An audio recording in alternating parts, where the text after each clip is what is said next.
Hi, my name's Mike and I make videos of my allotment and the occasional woodworking project. All must be aware of the lack of rain that we've had this month, and watering has now become a daily chore. I'm spending probably at least 1 hour a day on watering. In my last video I failed to show me watering in the rhubarb, so I'm making up for this and I'm giving them an extra watering just for show. But generally speaking, one just waters them once when splitting and replanting them, and it's custom to give them about at least half a can from the watering can per plant.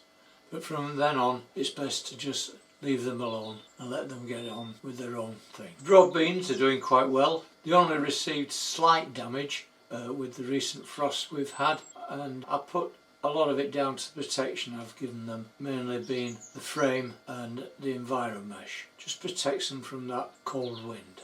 But one thing about the frame I've put in, it's now ready for its last and final move. So I set about this, raising it up another level, but I also fixed an extra bracket at the top, screwing down into it on all four corners to keep it rigid and in one position.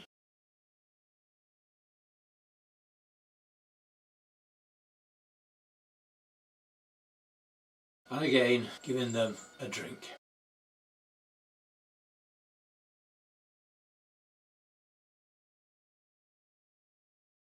Strawberries, which I cleaned up over the past 2 weeks, I'm also watering them. I really wanted to give them some liquid fertiliser, and I ordered this on Amazon, but Amazon failed me on it. It just never got delivered. Well, it went past the date for delivery, and I was getting no sense out of Alexa. Alexa, where's my stuff? Nothing to be delivered. So that was a bit hopeless, so I decided to cancel it. But then I was told from them taking my notification of cancelling, I had to wait 2 days. Within that 2 days, the fertiliser arrived. I was beginning to get worried about the strawberries because with all this sunshine, flowers were appearing. So I really needed to get some fertiliser into the system. Do you remember those broad beans I sowed? Autumn bearing beans, with Dick helping me on the camera.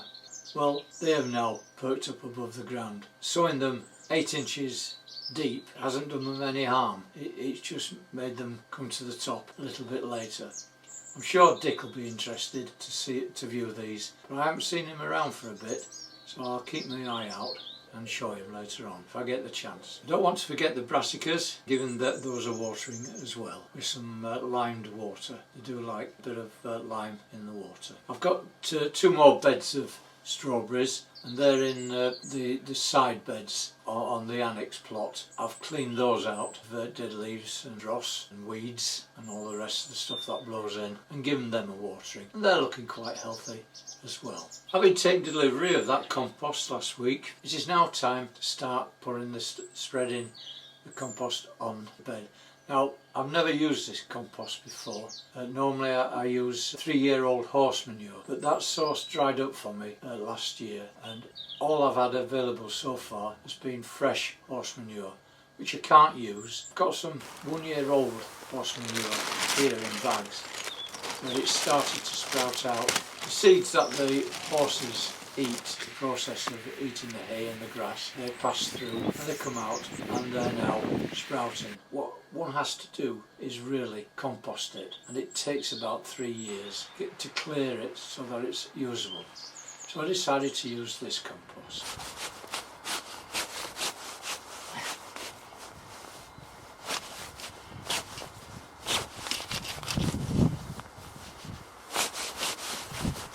I had comments from Jacko about using the set of wheels I've got there instead of the barrow, saying that the barrow would still be better for getting around the corners, and I couldn't agree more. But my problem is the long distance that I've got from the car park to the plot, plus on my left hand side I've got this steep bank, and it has been known, put 3 bags in the barrow, the top bag sometimes slips off and it goes down that slope, and it's a real pain to get that back out again. And if you look here, somebody has lost a primrose down the bank, and it's decided to plant itself firmly in there, and it's done quite well because primroses are a woodland flower. It's quite surprising when you see it there. I did not realise during the processing of this video and reading the lettering or the instructions on the back of these bags that this compost comes from Highgrove, which is the home of His Royal Highness Prince Charles. He's backing this.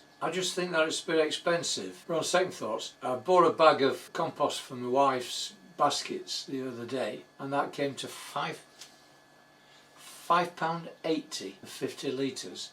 Now that's expensive. I got this compost for 3 bags for £15, so that's £5 each, so it's slightly cheaper than the traditional compost. And I got 6 bags, which came to £30. Also, there's instructions of how to use it to improve your soil, which is what I tend to do, and it says that you should lay this in a layer between 1.5 and 3 inches. Well, I had to find out how much one bag actually lays. So I've got a 4-foot wide bed, so I'm laying it down across the bed and spreading it out till it's an even thickness, and 1 inch came to 2 feet. So what I did, I laid the 6 bags and it averaged out at 1.5 inches over the full area. The instructions then tell you to dig the compost 8 inches into the ground. Well, I don't dig, so I tried out the 3-pronged hoe on it to see if that would get it below the surface, but it didn't. It just played around with it on the top. So I resorted to using a fork, and that's debatable whether that's still digging.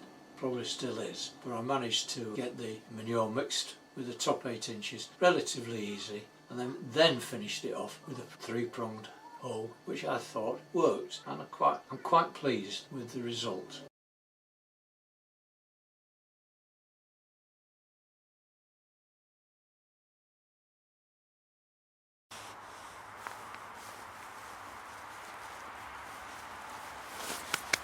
One of my maintenance tasks at home is the cleaning of the driveway, and this year I've used some of this spray and leave which I put on last week. It's this stuff here, you might have seen it.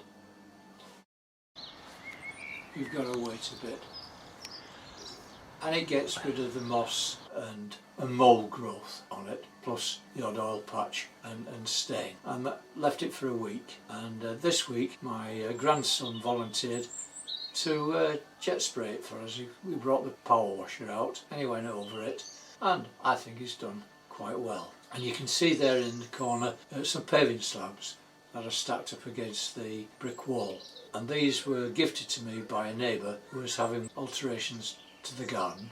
These were now redundant, so they were gifted to me, and there was 10 slabs in all, which I've taken 2 slabs at a time to the allotment, and they had to go on that day because we were spray washing the drive and there was nowhere else to keep them. So that kept me busy for most of the day, was delivering slabs to the plot.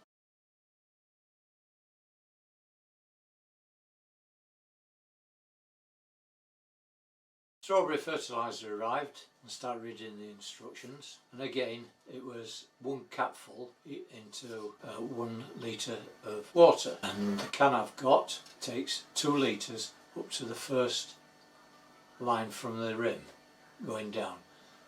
I measured that one out, and that is about 2 metres. I had to find out what the bottle held, so I took a cap, measured that out, and found that there was 22 caps of water equaled half a litre, so that's 44, let's say 50 capfuls to the litre. I did a sort of mind map verbal to picture drawing on the blackboard, and that has all the facts in there, and it allows you to read it, to pause the frame and read it and then go on, rather than listen to me rambling on. But I'm not sure whether this is worth it, and I'd certainly like some comments from you about that. By the way, this is the first time I've used strawberry fertiliser, and it could put the price of strawberries up, and maybe at £5 a litre a bottle it'll put them above the cost of Tesco's. We'll see. The application rate, say, is 2 litres of water to each plant. Well, with the number of plants I've got, and I've got 48 plants, call it 50, so there's 100 litres of water. That's 10 trips to the water butt, but I can tell you I only did 5. So the plan is I'll do another 5 next week. The instructions say that it's 2 pints every fortnight, and when the strawberries have set, then one is supposed to give the fertiliser on a weekly basis. We'll see how that goes.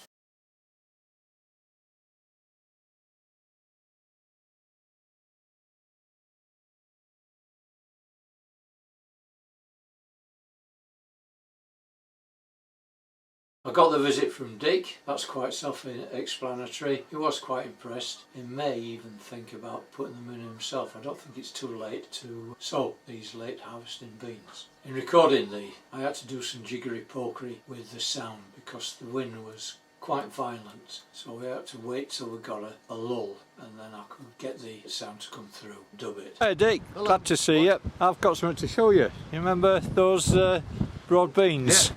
Yeah. The late autumn harvesting beans. Yeah. Well, I'll just pull this back.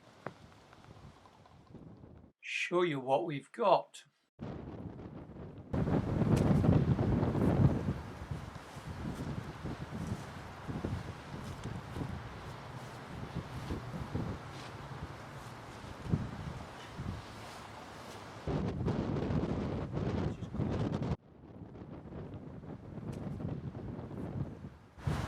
One or two gaps, Dick, but I think they could come through. Yep. Well, there we go.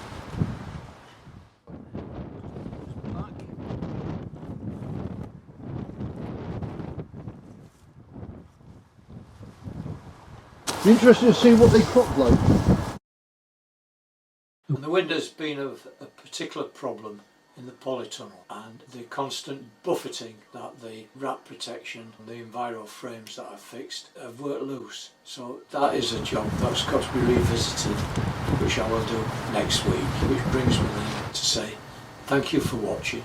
Hope you enjoyed it. If you did enjoy it, a thumbs up would be appreciated, though please do comment.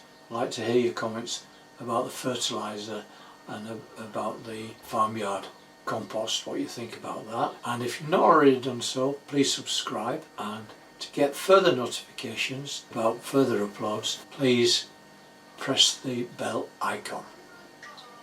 And it just leaves me to say thank you for watching, take care of yourself, and bye.